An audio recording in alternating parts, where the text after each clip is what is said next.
Berikut merupakan top 5 kesalahan pelajar dalam topik kadar tindak balas. Okey, saya nak berkongsi tentang kesalahan pelajar dalam topik kadar tindak balas.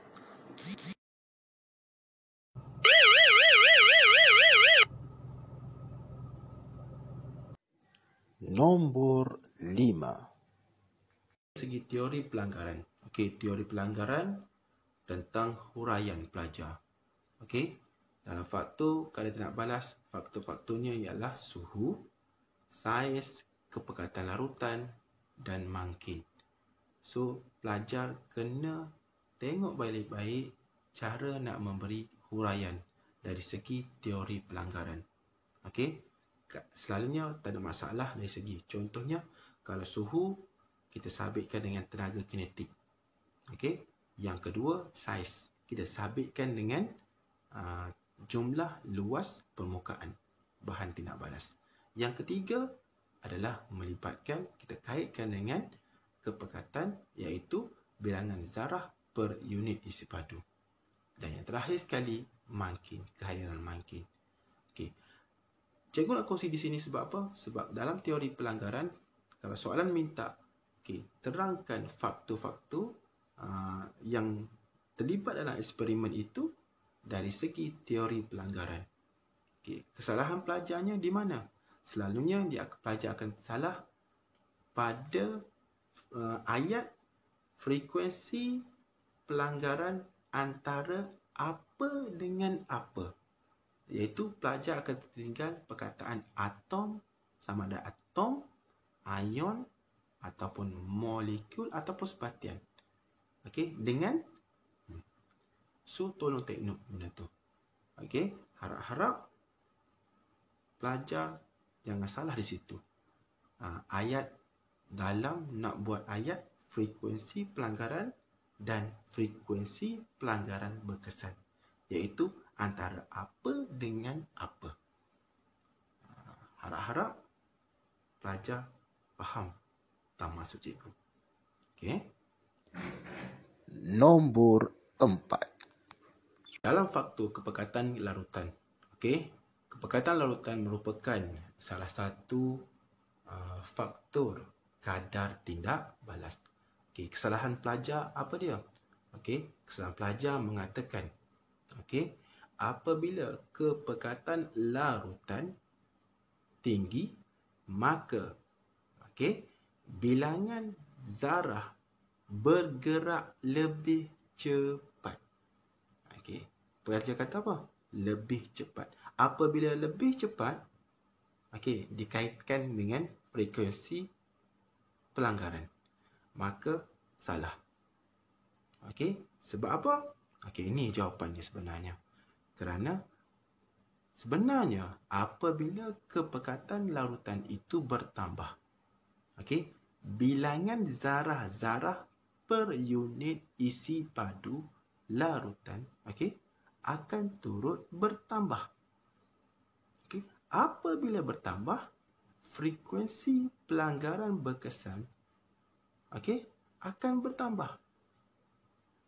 Kena ingat situ. Pelajar, sekali lagi cikgu nak ulang, pelajar salah di mana? Dia kaitkan dengan kelajuan zarah-zarah. Kelajuan zarah-zarah tidak kaitan. Sebab apa? Sebab dalam fizik, pelajar akan nampak, frekuensi dikaitkan dengan kelajuan. Tidak.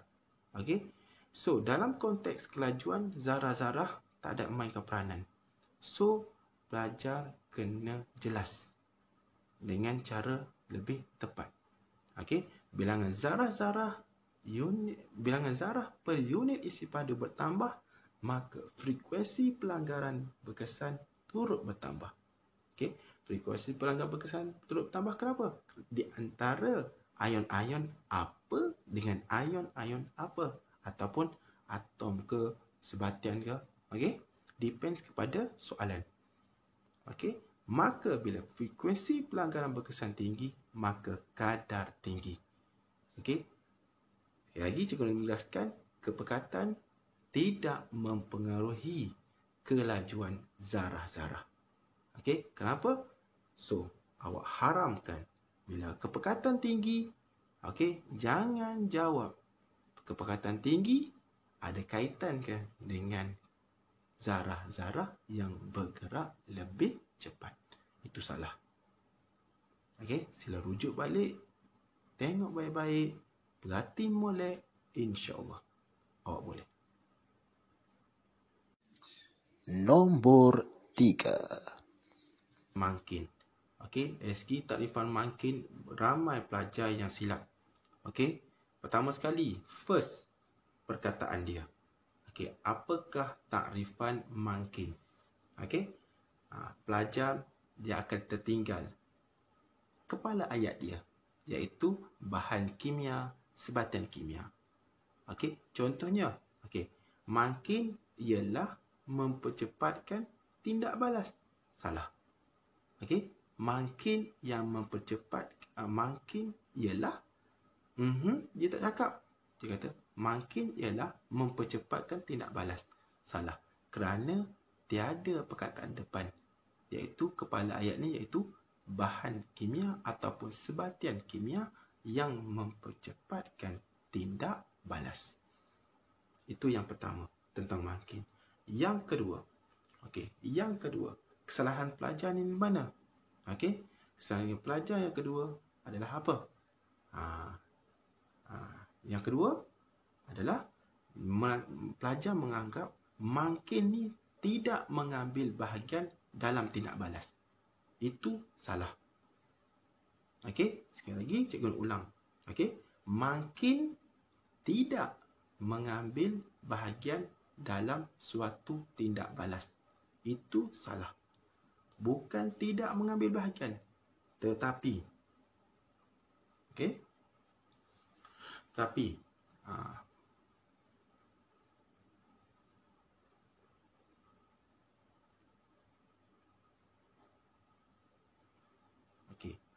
pelajar harus ingat, mangkin memang akan mengambil bahagian dalam tindak balas.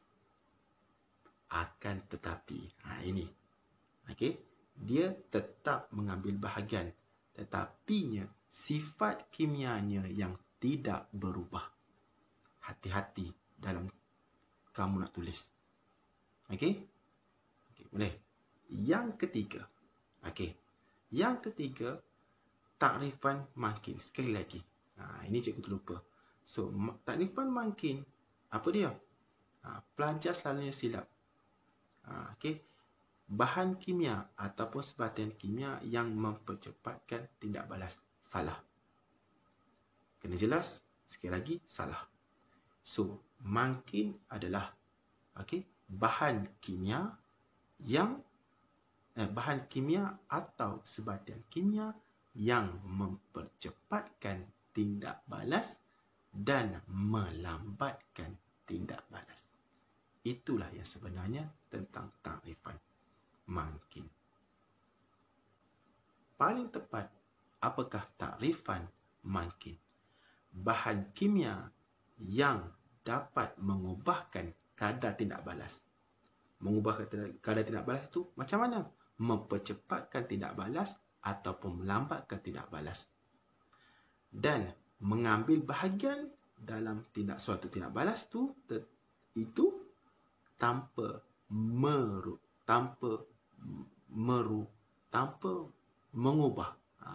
mengubah sifat kimia mangkin itu. Sekali lagi, jawapan yang terbaik untuk mangkin.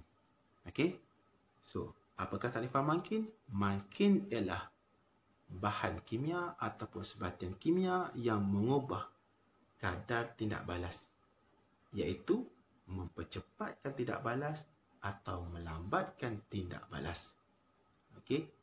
Mengambil bahagian dalam tindak balas dan sifat kimianya tidak berubah pada akhir tindak balas itu. Boleh? Nombor 2. Okey, bagi graf pula, ramai pelajar tidak faham tentang konsep graf dalam kadar tindak balas. Sebagai contohnya dalam soalan ini, pelajar silapnya di mana? Dalam menentukan titik maksimum. Antara T1, T2 dan T3. Mengikut bancian ataupun survey yang dilakukan, ramai pelajar yang salah untuk kesan di manakah titik maksimum dalam kadar tindak balas. So ramai yang menjawab pada titik T2 dan T3. T2 dan T3. So pada masa T3, kita tengok pada titik T3 dulu. Pada masa titik T3, sebenarnya bukan kadar tindak balas maksimum di situ. So titik maksimum, kalau pelajar kata, titik maksimum tu yang tinggi. Salah. Hakikatnya pada masa T3, tindak balas sudah lengkap. Tindak balas lengkap, sudah lengkap. Sudah lengkap. Sudah lengkap.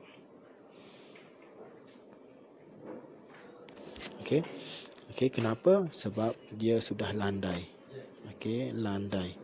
Maksudnya isi padu gas yang terkumpul tu dalam isi padu yang sama sahaja. Bermula pada T3. T3 ni tindak balas sudah lengkap. Tindak balas sudah lengkap. Bagi T2. T2. Pada masa T2. Apa beza T2 dengan T3? T1. Apa perbezaannya? Perbezaannya adalah kita rujuk kepada kecerunan. Kecerunan. Kita tengok kecerunan dia. So cikgu simbolkan kecerunan sebagai M. M. Kita tengok apa perbezaan T1 dan T2. Untuk pengetahuan awak, kecerunan untuk T1 lebih daripada kecerunan T2. Nak cam macam mana kita nak tahu dia lebih cerun? Sekiranya lah, ibaratnya awak berdiri di sini. Awak berdiri di sini, maka kamu mudah untuk jatuh. Fall. So mudah jatuh. Mudah jatuh dikatakan sebagai lebih cerun. Kedudukan. Sekiranya kalau kamu berdiri di sini, berdiri di sini, maka kamu boleh menahan diri kamu daripada untuk nak jatuh. So ini kurang cerun. Ketika ini dah T2, kurang cerun. T1 adalah lebih cerun. So kecerunan di T1, dia lebih cerun. Lebih cerun. Kesimpulannya sekarang, awak kena ingat, lebih cerun menunjukkan kadar tindak balas tinggi. So awak ingat, lebih cerun kadar tindak balas tinggi. Kurang, dan sebaliknya, kalau kurang cerun, kadar tindak balas yang rendah.